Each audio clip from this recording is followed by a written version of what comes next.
ഇന്ന് ജോലിയൊക്കെ കഴിഞ്ഞ് വന്നപ്പോൾ സമയം ഒരുപാടായിട്ടുണ്ട് കേട്ടോ. പിന്നെ 4:30 കിച്ചണിൽ വന്നപ്പോൾ. അപ്പോൾ എന്തായാലും നമുക്ക് നോമ്പ് തുറക്കുന്ന സമയത്ത് കഴിക്കാനുള്ള വിഭവങ്ങളൊക്കെ ഉണ്ടാക്കണ്ടേ. അപ്പോൾ ഇന്ന് പത്തിരിയും ചിക്കൻ കറി ഉണ്ടാക്കാമെന്നാണ് ആദ്യം വിചാരിച്ചത്. അങ്ങനെ പത്തിരിക്കുള്ള പൊടിയൊക്കെ ഞാൻ വാട്ടി വെച്ചിട്ടോ. പിന്നെ ചിക്കൻ കറി കുക്കറിൽ ഉണ്ടാക്കാമെന്ന് വിചാരിച്ച് കുക്കറൊക്കെ അടുപ്പത്ത് വെച്ച് സവാളയൊക്കെ വഴറ്റാൻ വെച്ചിട്ടുണ്ടായിന്. സവാള വഴന്ന് വന്നപ്പോൾ പിന്നെ അതിക്ക് തക്കാളിയും അതേപോലെ തന്നെ ഇഞ്ചി വെളുത്തുള്ളി ചതച്ചതും മസാലപ്പൊടികളൊക്കെ ചേർത്ത് കൊടുത്ത് അടച്ചു വെച്ച് വേവിക്കാൻ വെച്ചിട്ടുണ്ട് കേട്ടോ. ആവശ്യത്തിനുള്ള വെള്ളമൊക്കെ ഒഴിച്ചിട്ട്.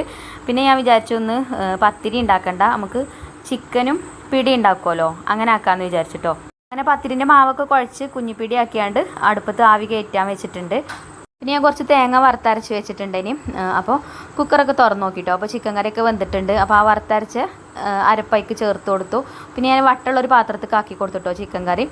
പിന്നെ അടുപ്പത്ത് വെച്ചിട്ട് ഇതാ നമ്മളെ കുഞ്ഞിപ്പിടി ഉണ്ടല്ലോ ആവി കയറ്റി വെച്ച് വേവിച്ചെടുത്തേ, അതേക്ക് ഇട്ടുകൊണ്ട് നല്ലോണം ഒന്ന് ഇളക്കി മിക്സ് ആക്കി കൊടുത്തു. ഇനി കുറച്ച് ചാറൊക്കെ ഇതിന്ന് ഇങ്ങനെ വറ്റി വരണം കേട്ടോ. ഈ ഒരു പിടി ഇങ്ങനെ കുടിക്കണം ആ ഒരു ചാറൊക്കെ, അപ്പോഴാണ് നല്ല ടേസ്റ്റ് ഉണ്ടാവുക. അങ്ങനെ അടുപ്പത്ത് വെച്ച് ഒന്ന് വറ്റിച്ചെടുത്തതിന് ശേഷം പിന്നെ വെളിച്ചെണ്ണി അതേപോലെ തന്നെ ചെറിയ ഉള്ളി അരിഞ്ഞ് തൂമിച്ചിട്ട് കറിവേപ്പിൻ്റെലൊക്കെ ഇട്ടാണ്ടായി ഇട്ട് കൊടുത്തു കേട്ടോ. അപ്പോൾ ചിക്കനും പിടിയൊക്കെ റെഡിയായി. പിന്നെ അതാ ഇന്നിപ്പോൾ ജ്യൂസൊന്നുമില്ല, അപ്പോൾ ഇന്ന് പിസ്ത വെള്ളമാണ് കേട്ടോ ഉണ്ടാക്കിയത്. അതുപോലെ തന്നെ ഇന്ന് സ്നാക്സ് ആയിട്ട് കായ്പോളയാണ് ഉണ്ടാക്കിയത്. നല്ല ടേസ്റ്റ് ഉണ്ടായിന് കേട്ടോ കഴിക്കാൻ. പിന്നെ ഒന്ന് ഫ്രൂട്ട്സ് ആയിട്ട് വത്തക്കയാണ് കേട്ടോ ഉണ്ടായിരുന്നത്. അങ്ങനെ അതൊക്കെ ടേബിൾ മേലൊക്കെ എടുത്ത് വെച്ചു. അങ്ങനെ ഇന്നത്തെ നോമ്പ് തുറ റാഹത്തായിട്ട് കഴിഞ്ഞു.